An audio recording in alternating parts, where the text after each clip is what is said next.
policing community and working together. So, and actually that's kind of been my platform ever since. So I was on city council for 3 terms, which were 2-year terms, and then I was approached to run for mayor. A lot of people were frustrated with the mayor, and I ran against the incumbent mayor.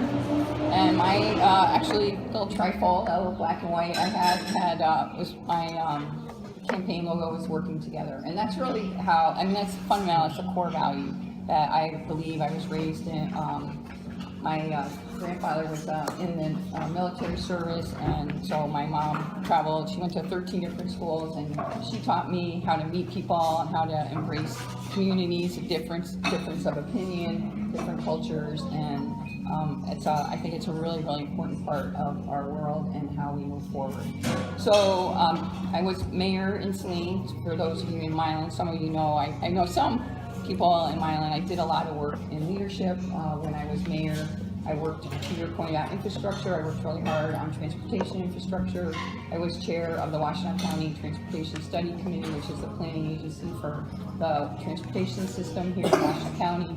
I was also chair of the Transportation Advisory Council for the 7-county MPO, which is the organization that does the funding and planning for Detroit and the counties surrounding Detroit. So Monroe, Washtenaw, Wayne, Macomb, I think Livingston's in there now, and Oakland. So it was a pretty big, lot of work there.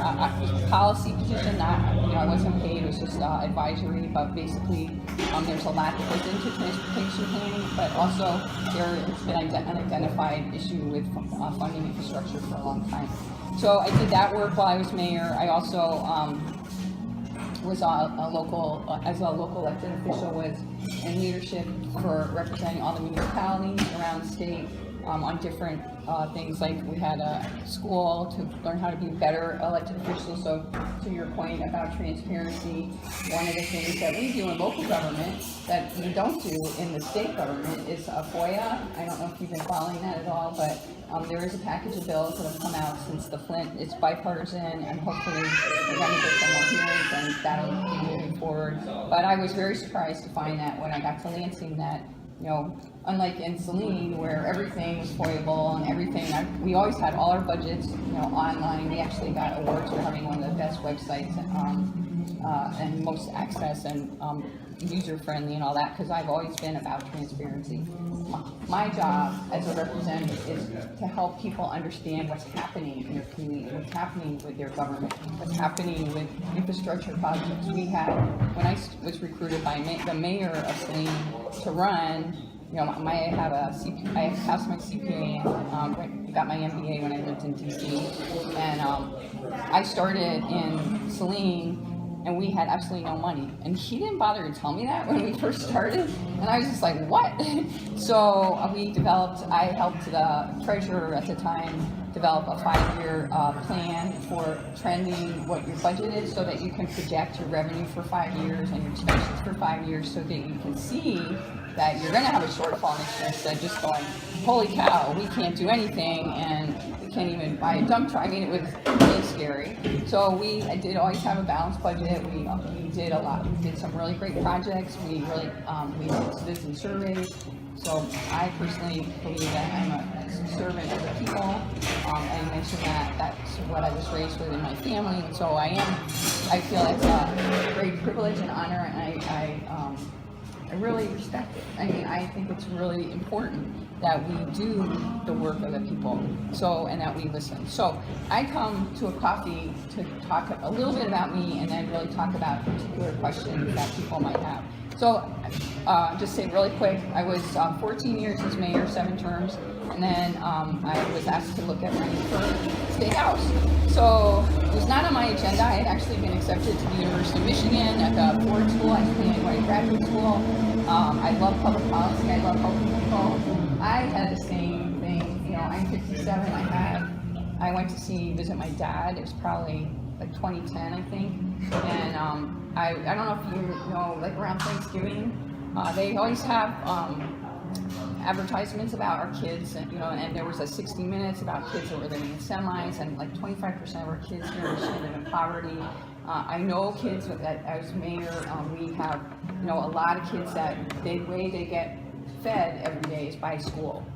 That to me is heartbreaking, that our country, one of our, you know, our country is supposed to be the great America, is not able to, our kids are going to school hungry. Even in living Saline? homeless. Yeah, it's everywhere. So, so in 2010, I identified this as a concern, and when my daughter finished high school, I decided that I would go to school on my own, get another degree in public policy. So that was the path I had decided in 2012. But then I was approached to run, and it was like, well, study policy or try to implement policy. And I'm like, my friends were like, you should kind of try to implement it. So I did start back at school in 2014. I have a couple of classes that I took, one on women and employment. I learned a lot about economic policy, that I think there's a lot of things that we could be doing. So I'm in my second term in the State House. I was on Transportation and Commerce first term, really frustrating.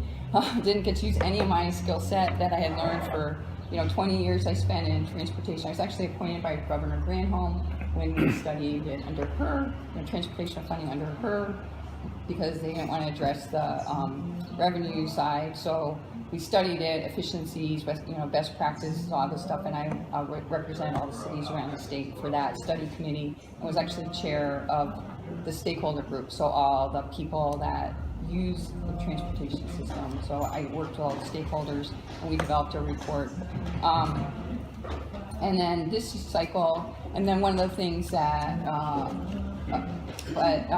so then in Commerce, I was on Commerce, we did a crowdfunding package that is really great for local communities to invest in a local business, and that is something, I don't know if you want to talk about that, we have some opportunities there. And then this cycle, this term I'm on agriculture, and because the majority of agriculture in Washington County is in my State House district, which, by the way, it's not here, it's everything west, north, and then east around Ann Arbor. So it's basically Whitmore Lake to Chelsea to Manchester down to Saline is my current State House district. And I'm in my second term on the Agriculture Committee now. Communications and technology, I asked to be on that also because I've been working on rural broadband. I don't know if you guys have a problem where you live, but the first call I got was from somebody in Sharon Township who doesn't get internet in their home, and all the kids, well, a third of the kids in Manchester, there's an anonymous donor in the Manchester schools, and a third of the kids get iPads when they go to school in kindergarten.